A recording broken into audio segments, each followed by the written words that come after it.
It's been a while since the beachside bundle was released, and you've all had time to create some amazing villages.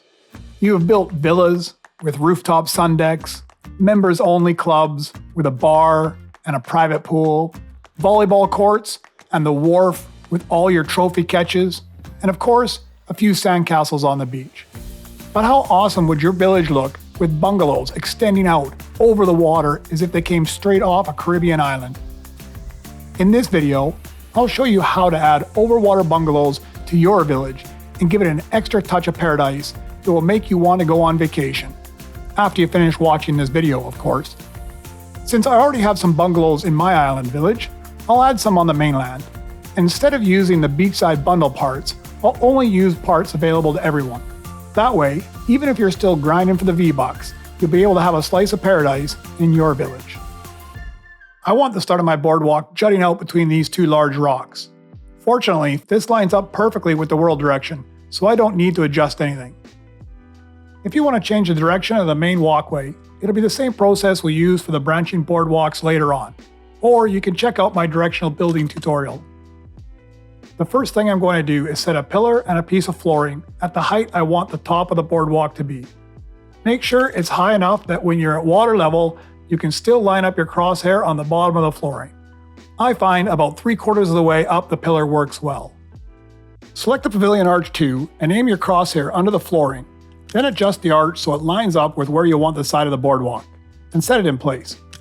I try not to remove any trees or plants that don't grow back unless I really have to, and since this one is where I want my walkway, I'll adjust my arch to skip over the top. This will leave a gap in my pilings, but the plant will cover up most of it and I think it'll look a lot better.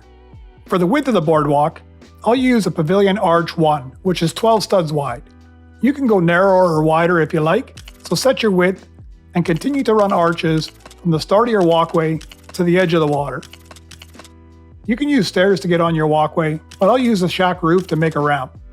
To get it to the correct height, I'll place 2 pieces of flooring on top of each other, and then a third piece hanging over the edge. Place your crosshair on the bottom of this piece and nudge the shack roof up against the arch. Once the ramp is in place, you can destroy the top 2 pieces of flooring, but leave the one directly on top of the arch. Select your choice of 16x2 flooring and snap them directly on top of each arch to raise the height by 1 space. This is a critical step that will allow us to blend in the branching walkways later on. I will use a 12x12 rustic wide flooring for the top of the boardwalk, and I'll continue to run it along with the thin flooring out to the end of the arches. The next step is to set the angles for the branching walkways on each side of the main boardwalk. I'll move to the beach so I'm on solid ground and set some large foundations down to make a flat area to work on. If you change the direction of your main boardwalk from the world snout direction, you need to make sure the foundations are in the same orientation as your main walkway. Select a pillar and place it on the foundation. You can use any angle you want, but I found 14 studs by 8 studs looks good. I will use 4x4 foundation blocks as a guide to get the spacing right, and then set the second pillar in place. Select the 8x24 medium dynamic foundation and place it so one end extends just past the pillar, and give it a shove to get it up against both pillars. Once it's in place, use a pillar and a piece of flooring to raise the height.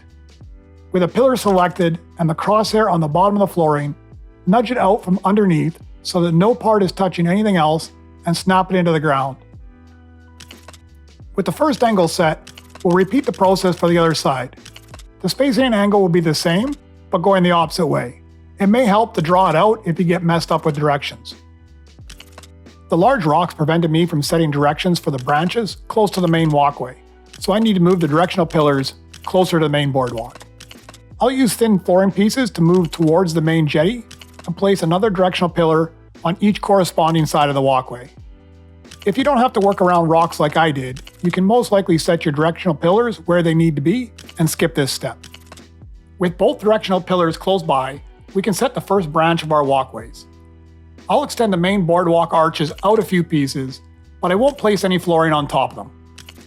I'll select a piece of flooring and aim the crosshair on the pillar, nudging the flooring over towards the main boardwalk and moving the crosshair up or down the pillar until it's above the arch at the same height as the flooring we ran along the top of the arches.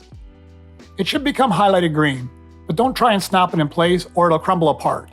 Instead, nudge it back out to the directional pillar without moving your crosshair so it stays at the same height. Once it touches the pillar and it's highlighted green, you can set it in place.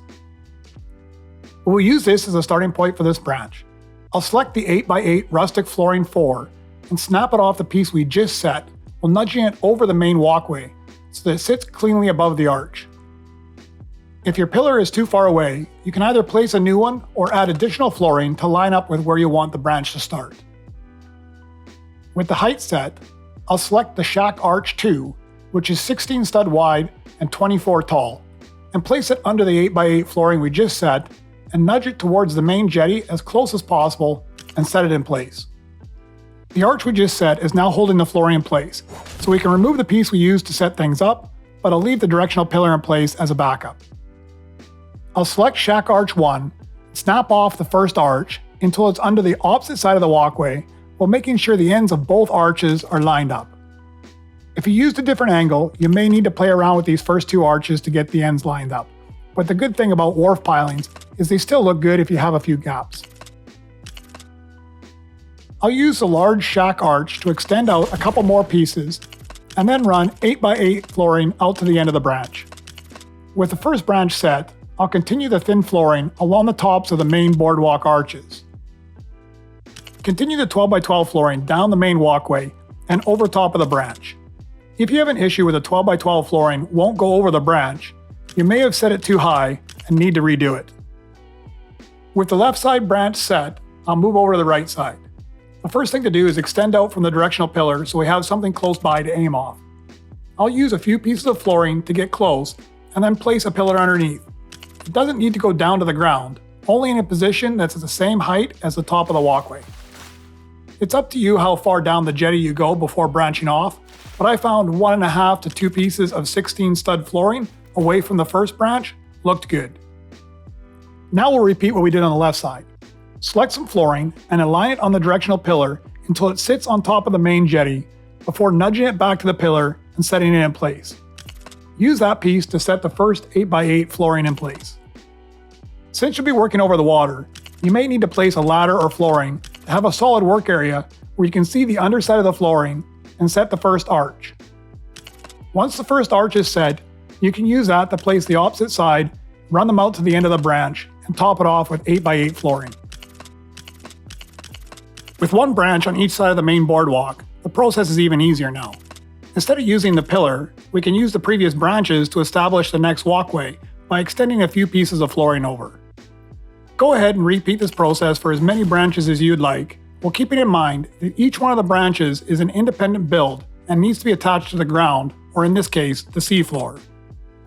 If you don't anchor them to the ground and you break the connecting flooring, you're going to get wet and have to start that branch over again. To avoid this, you need to extend down from the bottom of the arch into the seafloor. The shack pillar 2 works great for this because it's so tall. You can snap down 2 to 3 lengths deep, so you can build out quite far, but it might be the limiting factor on how many branches you can have. Something else to keep in mind is that once you set something that deep in the water, it'll probably be there forever, unless LEGO Fortnite adds diving or submarines later on. Fingers crossed. Once you have all your branches in place, you can go ahead and build your villas at each end. It's totally up to you what you'd like to build, but I'll show you what I did. For the branch villas, I made the interiors the size of 2 16x16 flooring pieces, with supporting arches on the outside. To get started, I set some 8x8 flooring at the end of each branch to create a T-shape, which will end up being the deck for each villa. You can use this as the anchor point for setting the arches that will go around the outside of the building.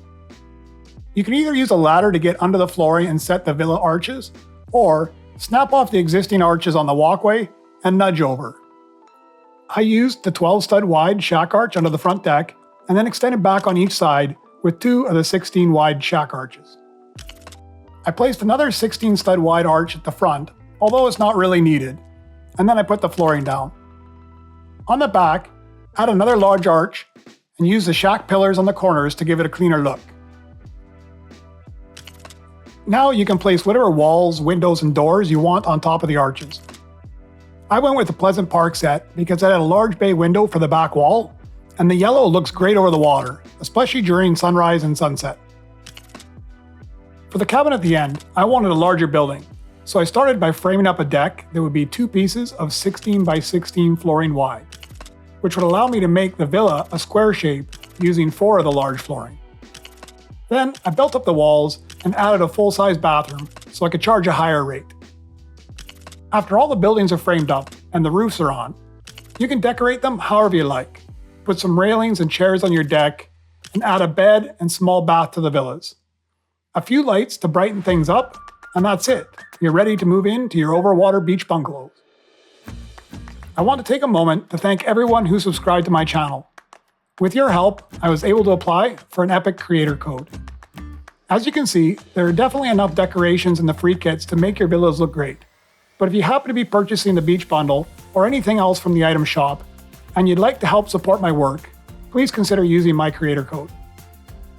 This is one of my favorite builds because it adds so much character to the village. I hope you enjoyed the tutorial and will be building something similar in your villages. I'd love to see what you create, so feel free to tag me in your posts so I can check them out. If you made it this far, I hope I've earned your like and subscription. Let me know if you have any issues, and have fun building.